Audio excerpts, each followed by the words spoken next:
Today's topic is us versus them, or 50 Shades of People, or just a kind of look at how we have such a desire to make the world black and white. There is the paradox of mankind, as I was taught in my Intro to Sociology class, which is that in order to be free, we must bind ourselves. We have ultimate possibilities in the way we make sounds, for example, but we have to limit those sounds to specific sounds in order to have language so that we may expand and have the freedom to communicate. And it is the same with so many aspects of culture and life. For example, traffic laws. Unless we have the rules of you drive on a certain side of the road, you slow down when you hit a stop sign, without any of those limitations and bindings and rules, then we don't have the freedom to drive fast. It's way too dangerous. It's way too out of control. That is the social contract that a wise person can give up freedom so that you have this structure to expand and work together. And this is a important part of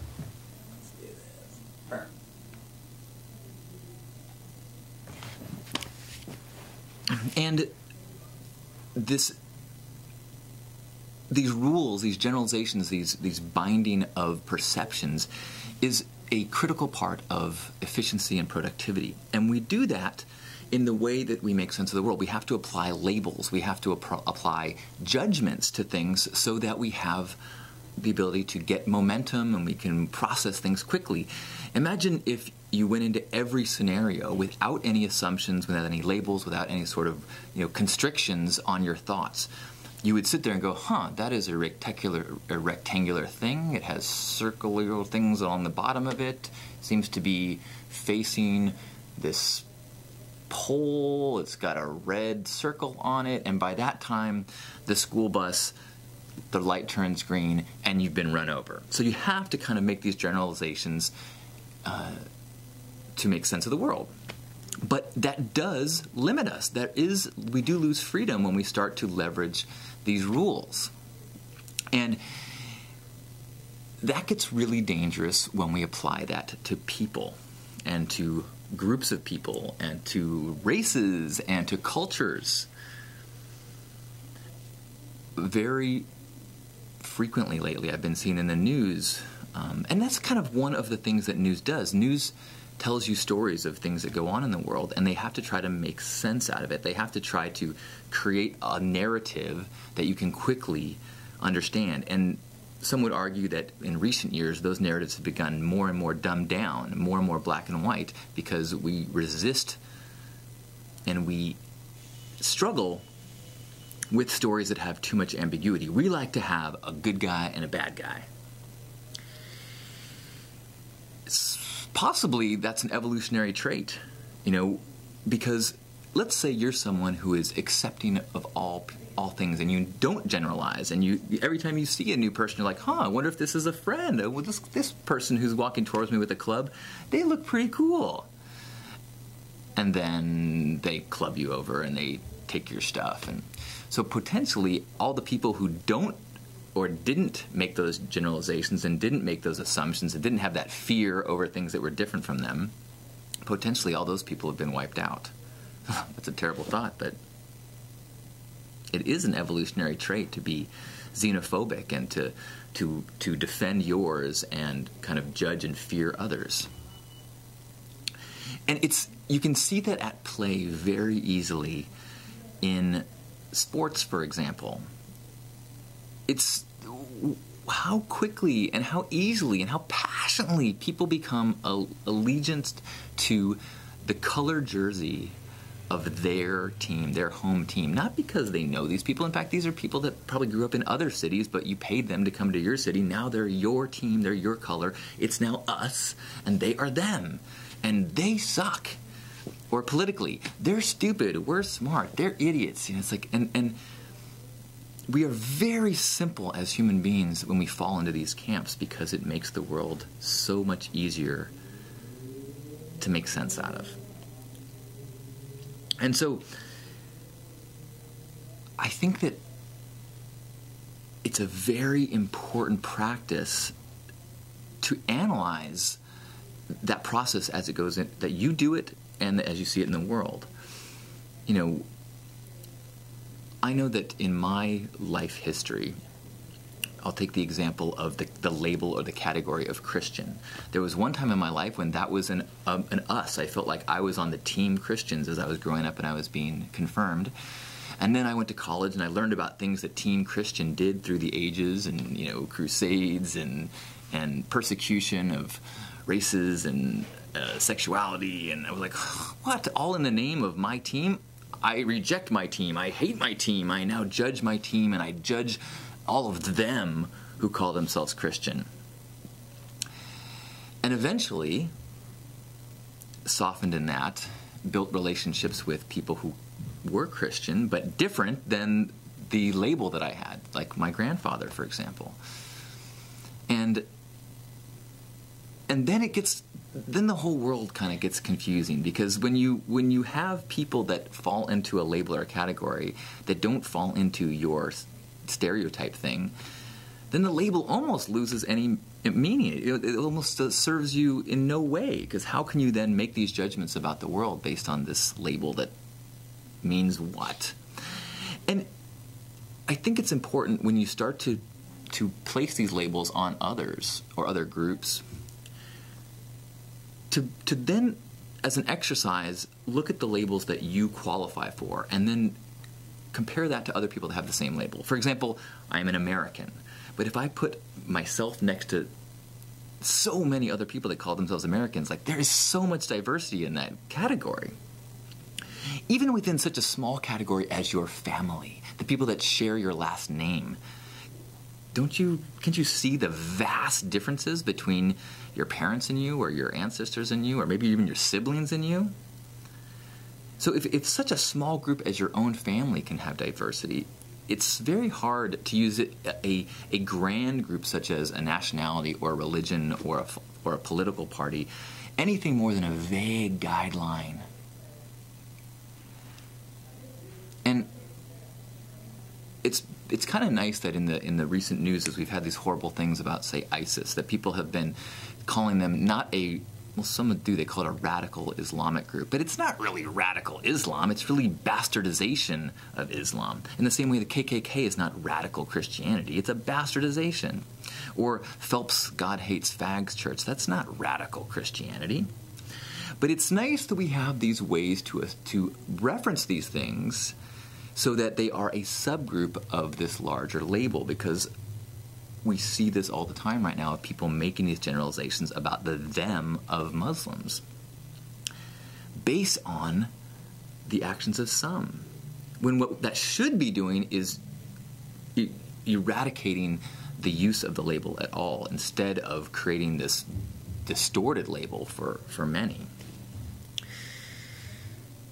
But to do that, to have your labels fall away, is to make the world more complicated. Is to make what do you hold on to? Where's your footing? Where's your foundation when your labels all fall apart? The social contract that you created to make sense of the things, this binding to make you free, falls apart. And so it's paralysis. It's scary. It takes a whole lot of thought, and you have to go into these intersections going, it looks like a bus, but maybe, I don't know, maybe I have to, and that's a scary place. What if the light turns green? But part of the process of evolving as a human being in a spiritual evolution is starting to have a conscious experience of the world instead of a interpreted or a symbolic experience of the world. So that when you meet someone who fits into a label, you actually get to hear and experience who they are instead of experiencing the symbolic generalization of what they are. And that's a lot harder than you'd think. It's also hard to do for yourself. It's an incredibly hard practice to become aware of how these things are serving us, and because it's part of general human communication. It's part of general getting through the world. It's too exhausting to start every day and go, what are these? I guess I'll put them on my feet. What's this? I guess. But if you do that, you can also get the appreciation, the awe for all of it. One of the great benefits of meditation, in fact, what Alan Watts said is the purpose of meditation is to practice getting out of that mindset of symbolic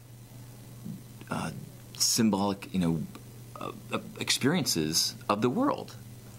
We become so efficient in these symbols that we don't actually hear the vibrational sound of a car. We instantly make the coordination between an association, and we hear a car, and we have a narrative, and we have this symbolic understanding. When in reality, what we've really experienced is a vibration that we've interpreted as sound, which then we've interpreted as a car, which then we've interpreted as a car on its way someplace with people inside, drivers. But none of that is actually truly our experience. It may be, but second, having the practice of experiencing the sound of the car is an critical and important tool in relearning how to experience reality, relearning how to experience now. Because when you get too caught up in the symbolic and the representational experience of the world, you're a victim to previous experience. You're not conscious. You're not actually present. You're not actually ever experiencing life as it's happening. You're only experiencing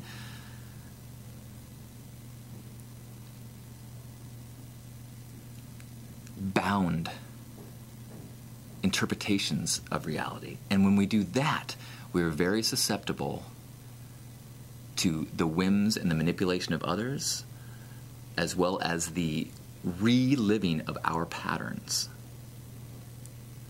So it takes an amazing amount of practice and awareness to keep shifting out of those patterns and back to an experience of the now, which is that meditation practice, mindfulness. The reason why it's such a significant thing in our cultural narrative right now is because mindfulness is that practice that frees us from the ruts. Yes, it's very efficient to stay on the freeway, but you never will see the amazing countryside. You'll never see the flowers and the trees if you never get off those roads. The roads will keep you from getting an accident, but they will keep you away from the exploration and the novelty and the miracles of this present moment and the experience of life. It's also much scarier to do that. You could get an accident. You could get lost. You could see things that you don't understand or don't know how to put into place. And that unsettling feeling is very hard to just sit with. One of the best kind of coaching advices that I was given was learn how to sit in the question. The mind wants to categorize things. The mind wants to draw lines between things and make it all make sense. But we are ill-equipped to make sense of the universe. And by drawing lines, by putting things into categories, by labeling things too quickly, we totally miss out on things that are outside of our current understanding. So learning to sit in the question kind of unveils this world of unknown, this world of uncertainty that our mind does not let in when we're so focused on making sense of everything. Speaking of which, I'm not sure if I'm making any sense whatsoever. But I know that it is an important part of my current practice, trying to learn to sit in the question, trying to practice mindfulness, trying to take moments out of every day to, instead of hearing a couple having lunch, instead hearing the tone and pitch of what may or may not be voices, instead hearing the clink, clink, clinking, what may or may not be silverware, and trying to force my mind not to draw those lines, trying not to put it all together. The whole concept of optical illusions is a really cool way to see the way that your mind needs to draw those lines. And while drawing those lines together, with whether for perspective or for using visual clues and binding our experience of actual reality for efficiency's sake, it does work. It makes the world much more efficient. But it also, if you look at optical illusions, it helps to illustrate the limitations. And so who knows what magic is waiting for us in the cracks and nooks and crannies of reality that we just don't have the explanation for yet. Whether that is in a person that we want to label them as a belief system or a nationality. If we allow ourselves not to do that, but sit in the question, an individual with all sorts of experiences and realities and answers potentially is available to us. So, in some ways, the whole wackiness of walking around with pink hair is to try to challenge people to let go of the assumption and the categorization and the label that you instantly put on someone who falls outside of, a label structure that you may have already, and that kind of force you to go, well, I just found myself off the freeway. Now let's see what this person's all about. So, I wish you luck in the experience of reality, in the appreciation and the awareness of all the symbols and assumptions and judgments that we use as tools. But I urge and challenge us all to notice when we're wearing tools, to notice when if we have night vision goggles on, know that what we're seeing is the result of that tool interpreting things. That doesn't mean it actually is that way. Maybe something else is revealed when we take those goggles off. Maybe not.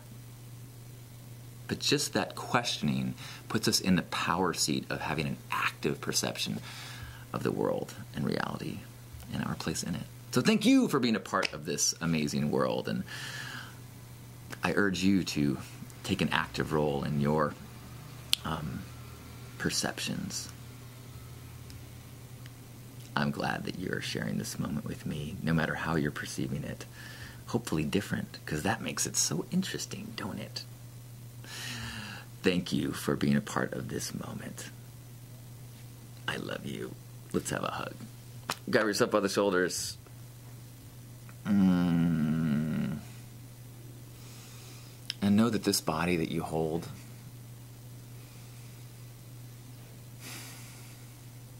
is just one part of the individual. And this individual is contained by all these different labels. What are some of the labels that associated with you? Maybe brother, sister, Republican, vegetarian, patriot, liberal, able-bodied. All of these labels, accurate, but also limiting. And recognize that who you really are is much deeper than all those labels. And just as everyone else you interact with is deeper than all the labels. So, yes, to make sense of the world, we see them as a man, as a woman, as a clerk.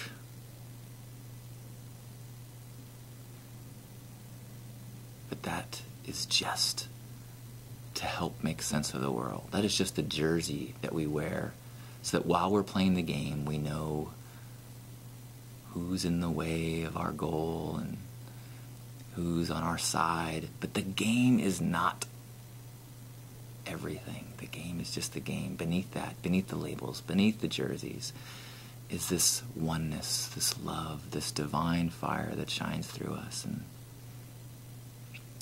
Let's just let that out for 3 breaths. In through the nose.